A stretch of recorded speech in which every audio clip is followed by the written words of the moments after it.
Mesa Redonda. Os principais fatos da semana em debate. Por quem conhece do assunto. Você confere agora.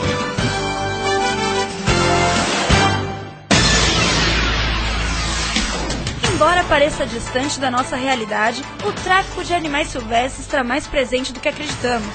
Quem nunca ouviu o papagaio do vizinho ou conheceu alguém que tenha ou teve um papagaio ou um macaco sagui? Todos nós achamos que quem pratica essa prática legal não são criminosos. Mas você está enganado, pois ao ter um animal silvestre, você se iguala a eles. Você sabia disso? Hoje, no programa, vamos abordar a criação desses animais. Por que é ilegal? Quais são as penalidades e as consequências físicas que o animal sofre e os problemas ambientais que o tráfico de animais pode causar. Para falar sobre fiscalização e penalidades, estamos com o Coronel João Leonardo Melli. Coronel, seja bem-vindo.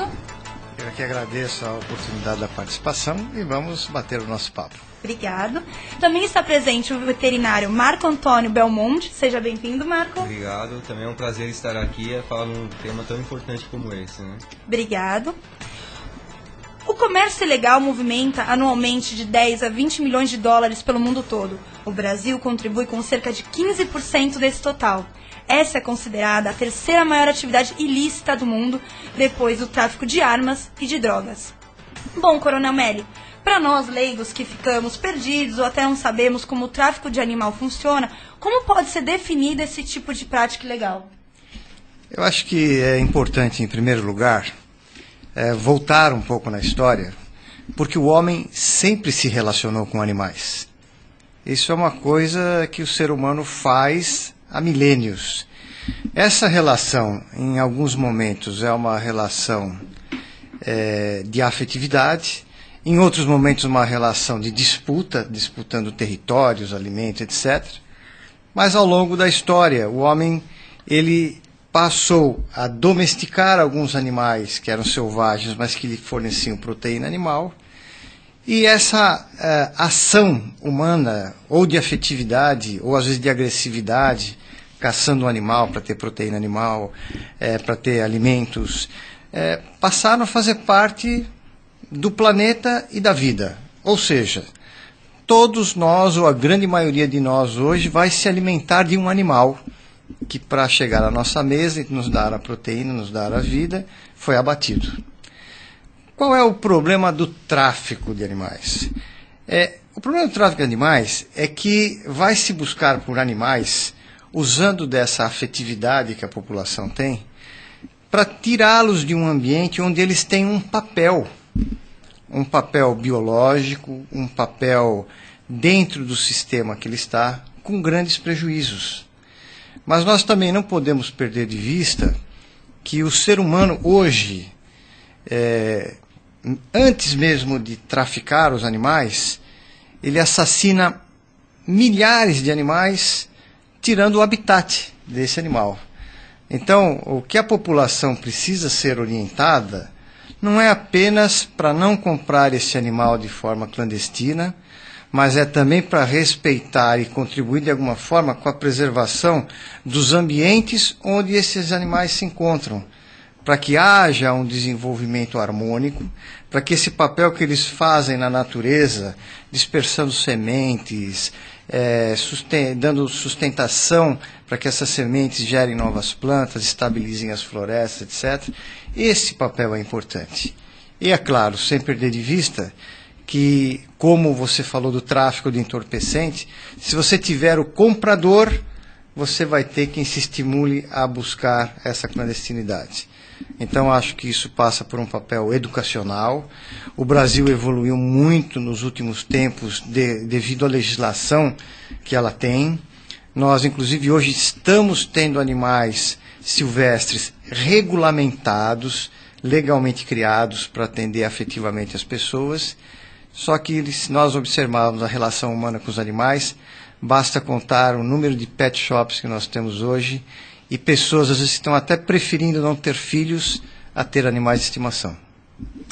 Marco, você que trabalha diretamente com a questão do cuidado animal, você vê muitas pessoas tendo animais de forma ilegal? Papagaio, macaco, pessoas que tem animais como se fosse uma criação igual ele falou de pet shop. Você vê isso? Vemos muito ainda aqui no Brasil, principalmente locais que têm o acesso a isso, né? Onde o traficante ainda trabalha, esse aqui são trabalho, né?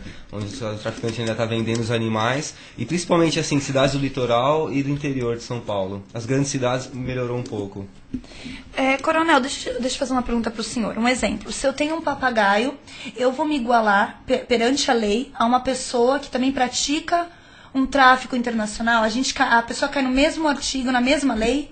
Ou é uma coisa branda para um, diferente para outro? Como é que funciona isso? Olha, o tráfico internacional, como você falou, seja de qualquer coisa, ele é sempre um crime de maior gravidade. Uhum.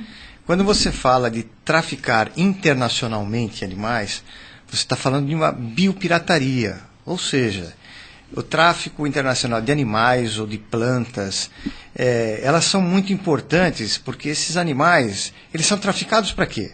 Alguém leva cobras e aranhas porque gosta de ter isso na Inglaterra, na Suíça? Não, porque eles querem isolar as moléculas desses venenos, desses animais, para produzir fármacos, registrar essas patentes e ganhar verdadeiras fortunas. Ou seja, quando se fala, olha, vamos defender a biodiversidade do Brasil, os países não estão pensando apenas nas nossas árvores, estão pensando nas moléculas que podem ser isoladas e se transformarem num verdadeiro baú de ouro, né? Então, quando você fala de tráfico internacional, a figura de introduzir ou exportar animais é diferente daquela de capturar um animal na Bahia e trazer para a Sevenia de São Paulo. As duas são irregularidades, as duas são clandestinidades, e hoje nós temos uma lei chamada Lei de Crimes Ambientais. Ela evoluiu do antigo Código de Caça de 1934, depois a Lei de Proteção à Fauna da década de 60, e ela acabou reunindo todas as infrações de fauna, de flora, de pesca, e nela, evidentemente, que você ter o animal, você transportar, você manusear, uma série de ações que você faz hoje contra o animal, contra a integridade do animal, o seu papel na natureza, ela é punida com um crime, ou seja, a pessoa responde penalmente, responde com a possibilidade de perder a sua liberdade e, paralelamente, ela responde administrativamente, ou seja, com multas. Se você capturar tiver imposto um animal, às vezes em extinção, você pode ter uma multa de R$5.000 e ainda responder pelo crime de ter esse animal sem legalização. Marco, como ele falou aqui da multa, você já chegou a presenciar pessoas que têm animais domésticos, silvestres, essa pena sendo aplicada? Já, várias vezes já. Você acha então que ela funciona? Ou você acha que ela tem algumas falhas? Não, funcionar ela funciona, mas acho que ela tinha que ser mais aplicada. Muitas vezes ela não é aplicada. Passa por isso mesmo, só aprende o animal e pronto. Entendi.